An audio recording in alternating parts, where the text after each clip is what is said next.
These are testing times for Imran Khan. In February, he had to cope with an aerial bombing against his territory by India. And if things had gone wrong, there could have been a serious escalation between the two nuclear powers. Instead, he seems to have diffused the situation. India was targeting what it claimed were terrorists from the Jaish organization, operating against it from Pakistani territory. A lot of people in India will see this interview with you.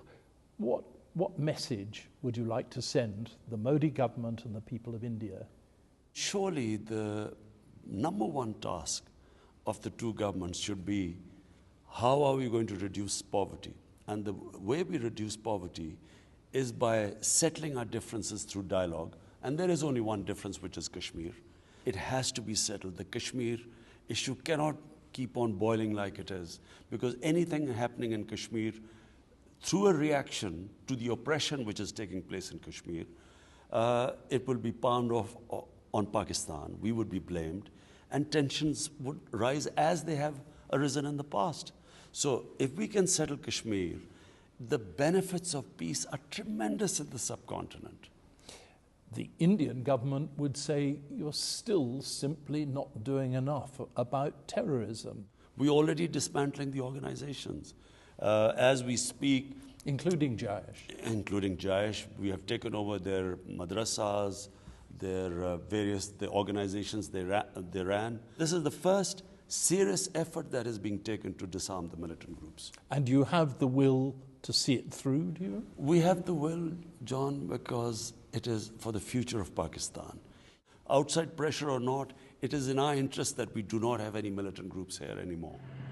Given Pakistan's nuclear weapons, India's attack last February could have led to a very dangerous conflict indeed.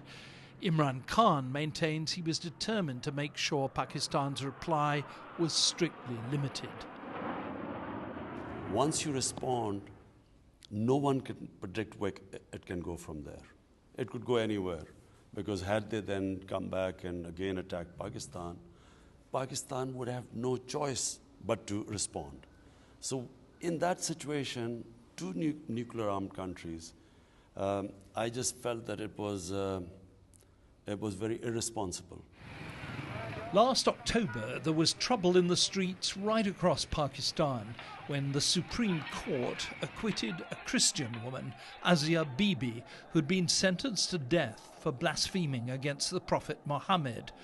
Her acquittal was confirmed in January, and she's been offered asylum in Europe. And yet, she still hasn't been allowed to leave Pakistan.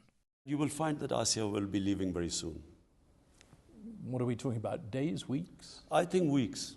We're talking about weeks. Is that your decision, to let her go? There's a little bit of a complication, and I can't speak on the media about it, but I can assure you she's safe and she will be leaving in weeks. Imran Khan hurries off. Following him, the officer carrying, I was told, the briefcase which holds Pakistan's nuclear codes. John Simpson, BBC News, Islamabad.